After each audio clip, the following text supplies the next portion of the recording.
Good afternoon, everyone, and welcome to Stock Market Today for Tuesday, January 20th. My name is Ken Shreve. Well, another great day for gold stocks, but that's about it. Tough day for the major stock indexes. Before we talk about today's stock market on a shortened day of trading, let me bring out our news editor, Ed Carson, who, as usual, has got three stocks to watch. Good afternoon, Ed. Good afternoon. Nvidia was one of those losers, many losers. A couple that did okay were Lumentum and BKV, a recent IPO. Okay, Nvidia, Lumentum, and an oil and gas stock. Before we look at those names, let's start by taking a look at the broad market. It was a tough day for the NASDAQ composite. Small caps held in there for a good part of the session, but the selling eventually found the way to small caps. But let's start by taking a look at the NASDAQ composite here. NASDAQ composite eventually ended with a loss of 2.4%. Let's get a chart of the NASDAQ composite up here. Volume did rise on the NASDAQ today, so it looks like we're going to get another distribution day for the NASDAQ.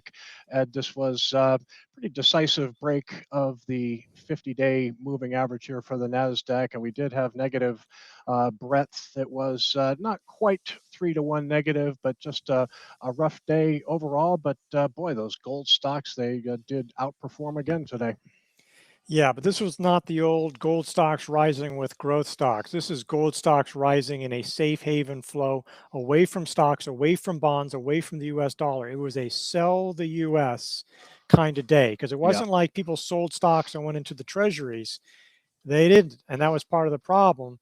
Is that we saw, the 10-year treasury yield rise, the S&P's below the 50-day line. I don't want to, don't want to make too much of it because, the NASDAQ and S&P are still in this sideways motion for several months.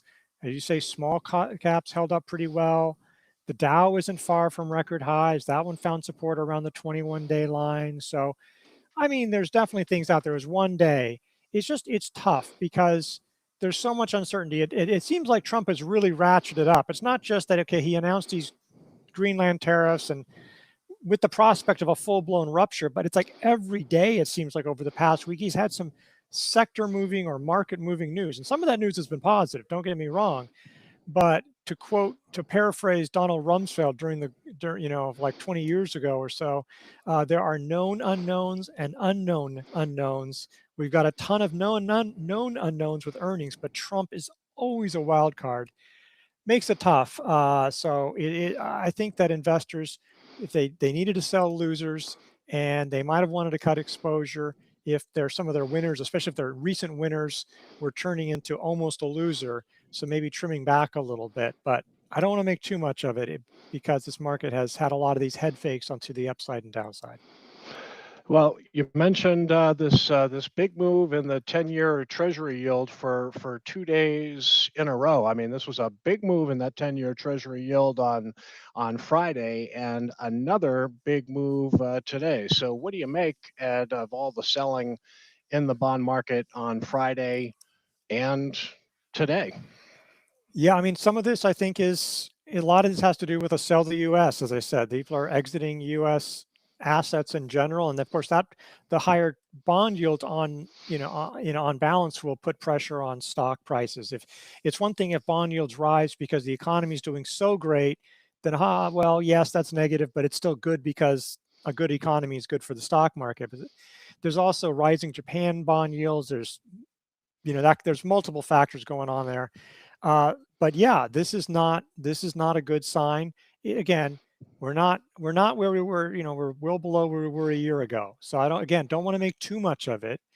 It's just that there's that. Just to be clear, is that for tomorrow morning we will get before the open. I believe President Trump is supposed to speak at the World Economic Forum, and obviously with a lot of tensions going on, and so we'll see how that goes. It could be that that's some of what's going on. I'd also bring up the VIX. I didn't think about this, but the VIX, again, I don't want to make too much of it. It's the highest in a few months, but it's obviously not even where it was, Big spike. Big spike today, but it's off, not even really at short-term highs, really. It's like 2-month highs, whatever. So, you don't want to overplay it. We could easily Trump says something that markets like tomorrow, and everybody's happy again. So it's hard to make too much of it. It's just that you have to react to that a lot. The indexes did not act well. Yields breaking higher. There were a lot of negative signs outside of gold. Well, we mentioned the gold stocks outperforming again. The IBD 50 index of leading growth stocks is certainly populated with a lot of gold stocks uh, at this point. So not surprising to see FFTY enjoy another day of outperformance today. The Innovator IBD 50 ETF up a whopping 1.6% today. That is in quite a contrast to Kathy Wood's ARKK. Bit of divergence here. ARKK down 3%. So you have FFTY filled with a lot of gold stocks outperforming, but ARKK down quite a bit today, down almost 3%. That looked like it was moving mostly in line with the market. That was down almost 3% and breaking below the 50-day moving average today. Yeah, and I'd say obviously in addition to gold, I mean, I believe the IBD 50 has a number of memory plays. They did Mm-hmm. pretty well. They're still doing well. Whereas I think ARK, okay, it's big as holding as Tesla, but then they have there's some crypto stuff that hasn't been doing well.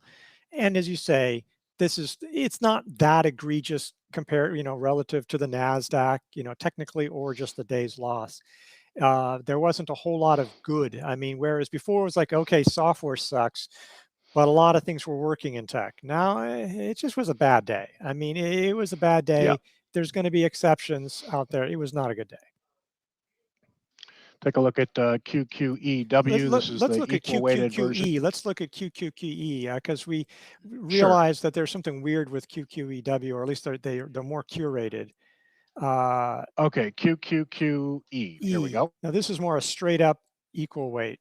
Um, so that one looks okay. I mean, like hasn't broken through the 50-day line, but I mean, obviously you can't take a lot more in that regard. RSP obviously looks better, looks more like IWM, not Right. as strong. So declining stocks on the Nasdaq today, 3-1 negative. Take a look at RSP. This is the equal weighted S&P 500 ETF. Breadth was a little worse on the S&P 500 today. It was almost 4-1 negative on the Yeah. NYSE. See the RSP. That was just a little bit above the 21-day moving average here. So yeah, not a great day for the broad market. Negative breadth, maybe not surprising here. So let's go ahead and take a look at the three stocks we're going to look at today. Start by taking a look at Nvidia. You have some stocks in this AI trade that have just been kind of biding time here. Nvidia trading near the 50-day moving average, really hasn't tried to bounce off the line yet. It gapped down today, down 4%. Volume picked up the pace a little bit, moved below some recent lows. What are you seeing here in Nvidia, Ed? Yeah, there was a couple times last week where it was looking like it was flirting with making a decisive move above the 50-day line, maybe flirting with the downward sloping trend line, but it just couldn't hold it. Now it's not like, could it bounce right back? Sure, but it's just sort of it's just been slumping here, and it's just not a great sign. I mean, we know that the market can rally without Nvidia leading, but it's just hard if Nvidia is heading south and starting to lose sight of the 50-day line. And there's just too many things going on. Obviously, and there wasn't any real specific news I could think. I mean, there's always something out there, but it just is just the market was getting out of these areas, and it's just not a good sign. Again, it's just that thin line. I mean, just getting below that 50-day line decisively, it just feels a lot worse now. I mean, it's just, when you start breaking these key levels, it would take a really strong day or a couple of good days to get back up to that level. And it wouldn't take that much Yep. to fall below. I mean, these recent lows, I mean, the lows from Let's the just check days. in and see how SMH did today. This is the benchmark semiconductor ETF, which Nvidia is a top holding. SMH, also a rough day, fell a lot more than the NASDAQ today. That was down 2.5%, still holding near the 21-day moving average. So gold stocks outperformed today. We mentioned the data storage stocks, the microns, the SanDisks outperformed. Also the fiber optic stocks, which were big winners in 2025. Let's take a look at LIT. I know a lot of people on IBD Live this morning were wondering if Lumentum was viable. Nice test of the 50-day moving average here. The stock was up 10%. Volume picked up the pace a little bit here. Let's look at the weekly chart here. We see Lumentum has made such a humongous move. This was one of the biggest winners back in 2025 here. I mean, technically, looks like it's the second test of the 10-week moving average after a breakout all the way back in this area here. What do you say Yeah, to people on IBD Live this morning that were asking, is this stock really viable here? it's a tough one. I mean, you could almost argue it's the first test because there was Yeah. that first test was almost a base. I Hmm. mean, it wasn't just a dip. So Almost a base, right? it's sort of like and we do say that you can buy the first or second bounce off the 10-week line. So you can do that. This was off. I mean, when it first bounced off the 10-week line, you could have done that. And then the problem is then much of the day, it was just below the 21-day line. So if you go to a daily chart, by the end of the day, it Hmm. did close above it. So that was positive. The problem was now it's starting to go, how far up do you want to go? It was up 10% today. I mean, I just wasn't in a buying mood today, Yeah. but this was already 10% above the 50-day line. I mean, again, so it's like, well, what do you want? If I'm going to tell you don't buy it yet, and then it's too late, it's like, it's a tough one. Obviously, this could work. This has been a it's super strong area of the market. You can see that accelerating growth on the revenue, and the earnings are triple digit. I mean, way in the triple digits too. Not and it's supposed to be strong growth, really strong growth in 2026, which is, I know we're midway through it, but still be strong. So basically, the next 18 months, it's supposed to be really strong growth. So a lot to like about that. Yeah, Hmm. you could have bought it, but now it's just like, now I'd love it to see like hold for a day or two. I mean, that would be what I would do and see if the market could Yeah. straighten out. The problem is that I don't know if I'll get an opportunity, but definitely take notice the fiber optic, like the memory areas, are showing a lot of strength right now. Yep. And like I said, Lumentum, Micron, SanDisk, these were the market's biggest winners in 2025. So they've picked up right where they left off in 2026. They've resumed their market leadership. So yeah, maybe some risk buying these names up here, but they're continuing to show relative strength, no doubt about it. I will say, SanDisk, I was looking at today in the market surge. This was another, big winner today. SanDisk was up just as much as Lumentum in the data storage group, ranked group in the market here. Look at SanDisk, incredibly we look at where the stock is in relation to its 200-day moving average, 290% now above its 200-day line. So a lot of these stocks are really getting into kind of nosebleed territory in terms of extended from their moving averages. So these are just some things to keep in mind. You want to be careful of chasing Oh yeah, performance. definitely All don't right, want to be let's chasing these names. go into the yeah, I mean, this is we say when a stock gets 100% above a moving average, that gets kind of into nosebleed territory. So, SanDisk is quite extended. Okay, oil and gas area at BKV, I believe is the symbol here, and not so much oil, but this is more natural gas, I believe. Correct me if I'm I wrong, believe Ed. so. And natural gas was up BKV. 26% Yeah, today. this huge move in natural gas, and with BKV, looks like let me enable my pen here and try to get a Yeah. little breakout over a trend line here. Stock closed off highs, but looks like a little bit of an early entry today with BKV. Yeah, I got above its 50-day line. Maybe you could use today's high. Like, I mean, assuming you didn't buy it today, I would use today's high maybe as an entry because then it'd Hmm. be clearly above that 50-day line. This is basically, it's an emerging double bottom in my view. It might end up being a flat base. I'm not haven't done the math, but it looks like a double bottom to me with the two legs, and the second leg being underneath. It's a base on base, so it held Sure. up well. It also held up well. I mean, natural gas had this huge move. Natural gas had been terrible for much of the year. I mean, natural gas went up 26%, but it's only up 6% for the month, despite today's gain. So it had been falling, but BKV held up pretty well. Uh, and so, if you're going to buy something like this, one of an oil and gas name, it's often good to buy around a moving average just because there's just a natural thing about how the commodity prices can just turn. I mean, we were having cold weather. Well, presumably we're going to warm up again. I don't know. I don't know. At some point, maybe, but that's what drove this natural gas spike. But this is a recent IPO. It's acted very well. And this is, while it's not incredibly tight, there was some wild action, then a tighter base, and now a tighter base. So it's nice as this IPO has sort of matured and there's been a lot of volatility in the market. It feels, this is a relatively tight base that's underway, and there's some strong growth behind this name as well. At least so far, obviously prices will have a huge impact on that. Very interesting company here, and you can see the estimates for 2025 and 2026 after a couple of years of losses right here. Really expected to ramp into growth mode here.